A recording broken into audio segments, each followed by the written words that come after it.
തേന്മാവിൻ കൊമ്പത്ത് എല്ലാ ദിവസവും രാത്രി 9 മണിക്ക് നമ്മുടെ സ്വന്തം സൺ സൂര്യയിൽ.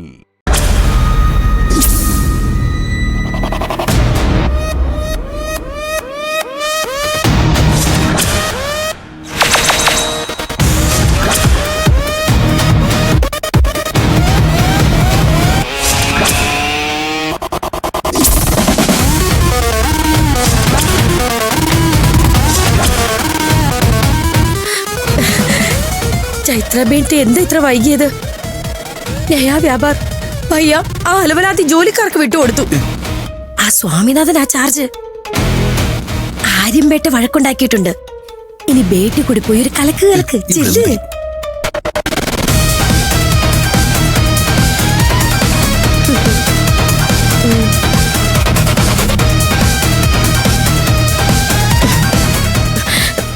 ഇങ്ങോട്ട്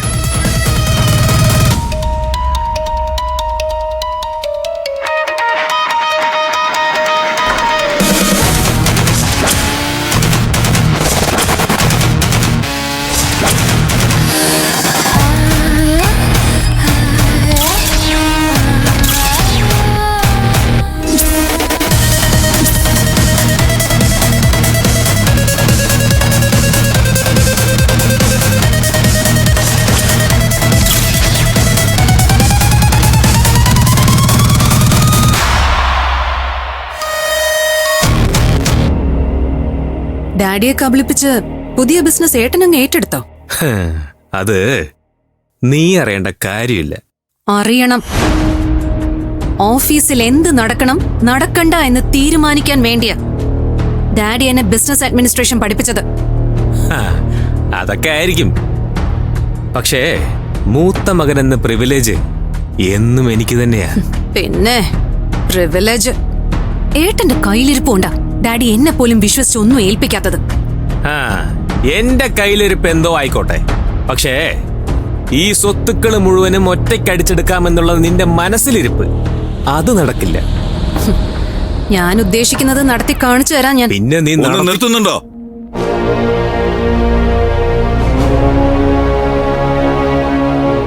ഒരു കൂരയ്ക്ക് താഴെ താമസിക്കുന്നവരാ നിങ്ങള്.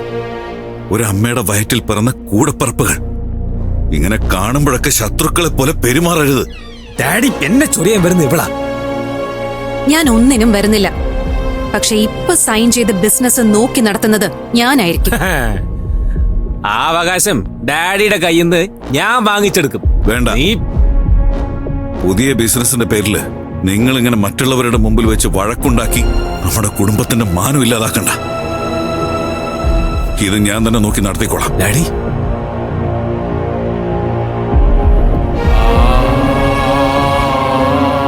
എന്റെ ആയുസ് ഒടുങ്ങിയിട്ട് നിങ്ങൾ തമ്മിൽ തല്ലിയാ മതി.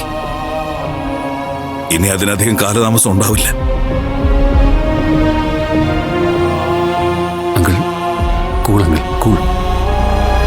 ഡാഡിയെ കരയിപ്പിച്ചപ്പോ നിനക്ക് സമാധാനമായല്ലോ?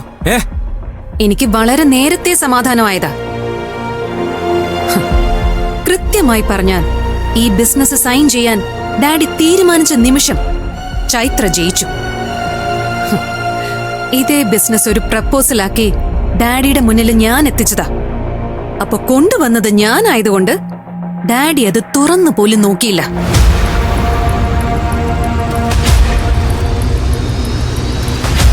പക്ഷെ വേറെ വഴിക്ക് ഞാനത് ഓപ്പറേറ്റ് ചെയ്ത് സ്വാമിനാഥൻ വഴി ഡീൽ ഇവിടെ എത്തിച്ചപ്പോ ബിസിനസ് ഓക്കെ. ഇപ്പൊ ഇത് സൈനിങ്ങും കഴിഞ്ഞു.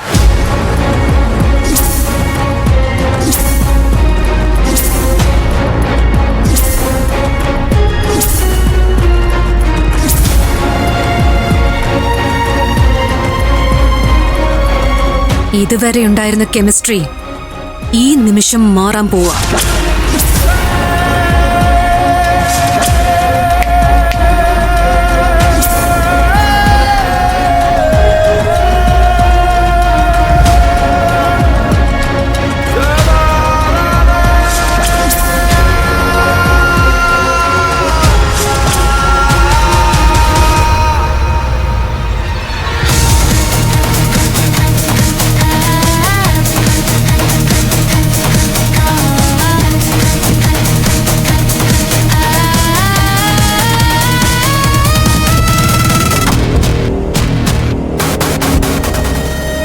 സ്വന്തം ഡാഡിയോട് തന്നെ ചൈത്ര ഈ ചതി ചെയ്യുന്ന ഞാൻ കരുതിയില്ല.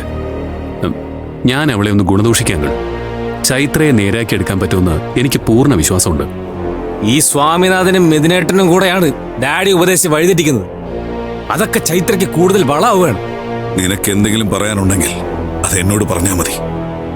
എന്റെ വിശ്വസ്തരെ കുറ്റപ്പെടുത്തരുത്.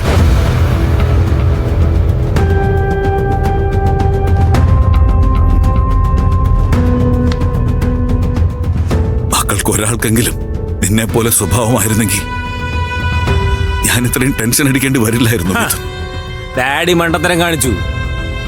ഈ ഇടപാടിലെ കുറഞ്ഞത് 50 കോടിയെങ്കിലും ചൈത്രയുടെ അക്കൗണ്ടിൽ വീണ് കാണും. You are right. ഞാൻ മണ്ടത്തരം കാണിച്ചു. പക്ഷേ അത് വർഷങ്ങൾക്ക് മുൻപാ.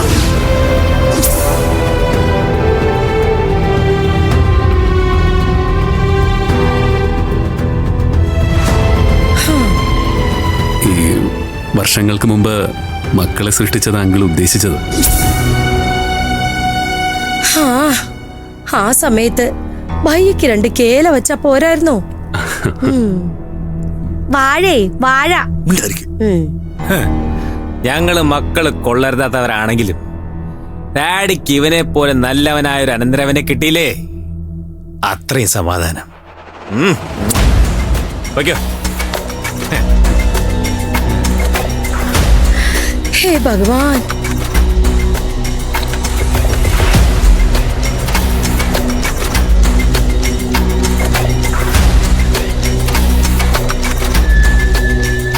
ഞാൻ അറിയാതെ ചൈത്ര ഒരു ഗോൾ അടിച്ച സ്ഥിതിക്ക് എനിക്കും തിരിച്ചടിക്കണം. പെങ്ങളെ തിരിച്ചടിക്കുന്നതിലൊന്നും കാര്യമില്ല സാറേ. സാറിന്റെ ഡാഡിയുടെ കയ്യിൽ നിന്ന് ചൈത്ര മാഡം 50 കോടി കൊണ്ടുപോയെങ്കിൽ ഒരു 100 കോടിയെങ്കിലും അടിച്ചെടുക്കാനുള്ള വിദ്യയാണ് സാറ് നോക്കേണ്ടത്. സാറിന്റെ കൂടെ ഞാനുണ്ട്.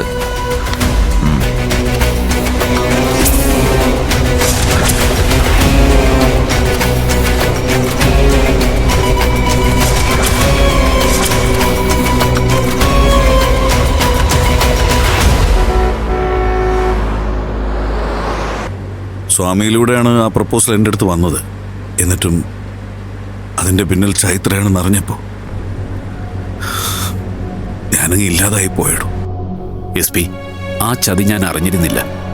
അറിഞ്ഞിരുന്നെങ്കിൽ ഒരിക്കലും ഈ ഡീലിന് ഞാൻ കൂട്ടി നിൽക്കില്ലായിരുന്നു. തന്നെ എനിക്കറിയാടോ. ഇന്നത്തെ മീറ്റിംഗിൽ താൻ ഇല്ലാതിരുന്നതാ ഇത്രയും കുഴപ്പമായത്. എന്നാലും ഞാൻ കുറച്ചുകൂടി ശ്രദ്ധിക്കേണ്ടതായിരുന്നു. സാരമില്ലടോ, ഇതൊക്കെ എൻ്റെ തെറ്റ് തന്നെയാ.